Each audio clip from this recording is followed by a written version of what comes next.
Going to prison won't bring him back. All you have to do now is to make amends with the second chance you've been The given. movie opens as we see Queen Ejiro standing at the top of a 7-story building with a ruined makeup and obviously from crying so much and looking like a masquerade. Suddenly, someone screams from behind her, "Queen!" Then, crack! Her heel breaks and she almost falls. Just then, we are taken through a flashback of her life. Queen narrating her life and how she got where she is. Queen loves acting right from childhood. She'd take up roles in church and school till she grew up. Now she's old and her parents want her to pursue law. But she tells them it's too late. She's already gained admission for theater art. Her dad tells her, if you go ahead and not pursue law, 1 kobo you will not get from me. And true to their words, she went through university without their support. She came to Lagos after youth service to blow in Nollywood, but this was harder than she thought. Her first time, she had to join a long queue just to play Wakapas. What's worse, someone was called out when it wasn't her turn. Queen was angry and she shouted in the queue, "Why can't they run a better system?" Then the one in front of her responds, "We are struggling to enter now, just so we can take anything they throw at us." Then she continues, "First time, right?" Queen goes, "Yeah," very angrily, "just to play Wakapas. Can you imagine?" The lady laughs at her and they both introduce themselves. "I'm Queen." "And I'm Cynthia." They both laugh at themselves, hyping themselves. "We go blow one day, last. The two are seen partying. Things were hard, but man gas to enjoy. Queen goes to the bar to get herself a drink. Just then, bad boy T comes along. "You know you look thirsty. You see, a beautiful woman does not buy herself a drink." Queen, who is angry at this point, retorts, "Well, a smart woman like me does." But Oga won't leave. He continues, "Well, that means you owe me a drink." At this point, Queen is bursting with anger. She asks with disdain, "Why?" Cause I'm thirsty and I'm fine." "Who lied to you?" Queen asks, facing him now to see who is speaking. Bad boy T cheesily says, "Your eyes." At this point, Queen has fallen. She laughs away shyly. "My name is Delarin and I'm a stout man." He introduces himself. Queen orders for 2 stouts and the night is history. Then we see Queen, who has taken the job as a hairdresser while she waits for her big break in Nollywood. Then Muna, one of their favorite actors whom they love to see on screen, begins to advise the girls. "I was once like you, just like you, a young actor. See, this Nollywood, just keep pushing. You are on the right path. And you know the funny thing with this Nollywood, there are no small roles. No matter how small the role is, just give it your best. There are only small actors." Queen is encouraged by these words, but then take note of Muna. Would meet her later on in the movie. Delarin, who is now Queen's boyfriend, drives her to all her auditions. But we see the look Delarin gave Cynthia. What's going on between these two? The 3 friends go on to watch one of the films Queen played Wakapas as a waitress in. Just then, Queen speaks out angrily. "Ha! This movie sucks, I beg."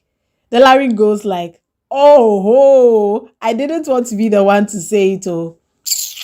Cynthia replies, "This lead, what is she doing? She's just forming in front of the camera, beg. I hear she took the road to Kukuma impress a politician." Queen adds, "No wonder. See, even in your waitress role, you did better than this." Cynthia continues, "Baddest waitress ever lived." Delarin shouts. Just then, Queen shouts in the cinema, "Hear me, lead." One woman in the hall, who is so angry at these 3 for disturbing the whole place, tells them to keep quiet. They couldn't help it. Delarin just gets angry and tells them, "I beg, let's leave." They then leave to party. But one day, everything changed for Queen. Queen goes for an audition as an extra. Just then, the AD comes to pick some people. You, follow me." Then someone comes to tell the AD, Muna can't make it. Director rewrote the scenes. One of the extras has the lines. "Remember Muna, the actress from the salon we met earlier?"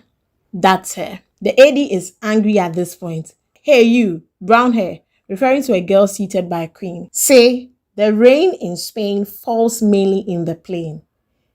The girl at this point is confused.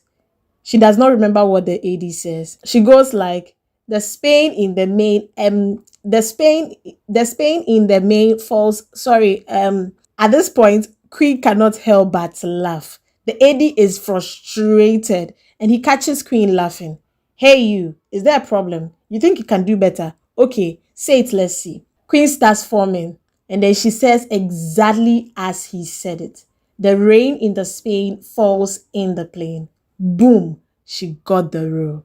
But on set, we see Queen fumbling with her lines. What's happening? The director is angry. Cut!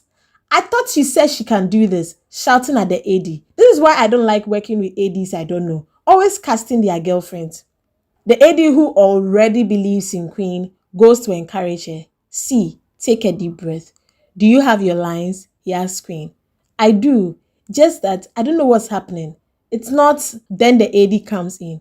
I do. Stop thinking about the lines. You study theater arts. Remember your training. Become the one with the character.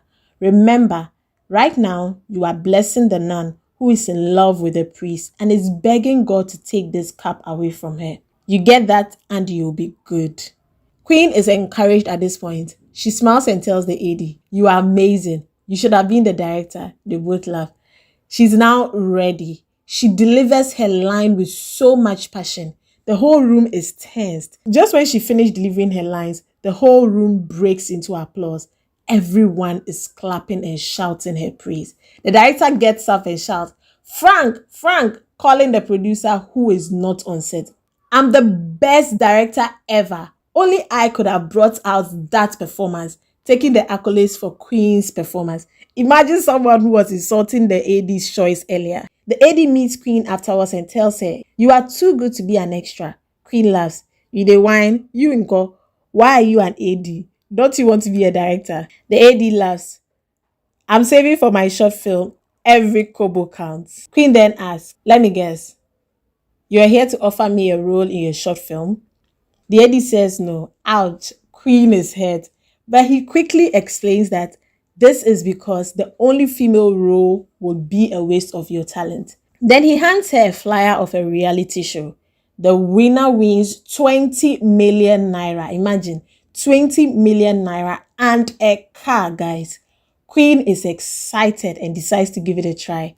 Just then, Queen is called into the producer's office, Frank's office. In Frank's office, he stares at Queen smiling. What's your name, girl? Queen answers humbly and excited. Queen Ejirosa. Frank smiles saying, you know the director ran in here shouting he has found the next Genevieve. Are you the next Genevieve? He asks while getting up to lock the door and continues. Muna, the star of Nollywood, was also said to be the next Genevieve. Just then, Queen begins to sing the praises of Muna. Remember, she has met her before and has attended to her.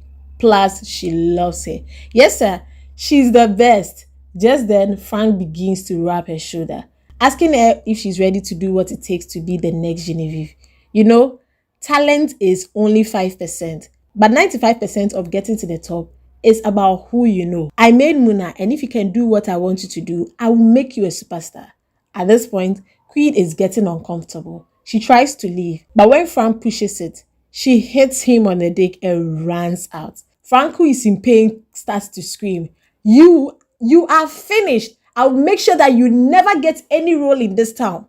The AD stops to ask what happened, but just before she explains, the AD is called, so she runs out, shouting, It's fine, it's fine. Queen goes to her boyfriend's house to seek some solace and to share the gist of her horrible day, only to catch her boyfriend with Cynthia, her friend, in bed. What? Damn, what a day for Queen. Queen, Cynthia tries to explain. We are in love, okay? We were about to tell you, they both say. Queen is angry at this point. We just fell in love. We couldn't help it. At this point, Queen feels like her whole life is coming crashing. She storms out and goes to her house. Frustrated at home, she remembers the flyer the AD gave her. Just then, her hope is brought alive. She decides to take a chance, but then the story has just begun. The real story of fame and power begins from here. What happens to the AD? How does he play a pivotal role in Queen's life? Did they fall in love? What happens to Queen after that? And is it all a smooth ride after she has actually become a superstar? I would have loved to continue this video, but I'd love to see how well this video performs just to encourage me to continue this recap. I'll be very grateful if you share this video and drop in the comment section for part 2. Then I'll definitely continue till the end in the next video. But I'll be grateful if you could keep sharing this video and subscribe to this channel to encourage me to do more. However, this is not to stop you from watching the original film. Go watch Superstar, which is showing on Netflix, and you absolutely love it. Tell me in the comment section what you're looking forward to in the next video. Who really are you rooting for? Queen, the AD, or you think Queen is going to come back with her boyfriend? It's map and it's bye for now. Catch you in the next and see ya.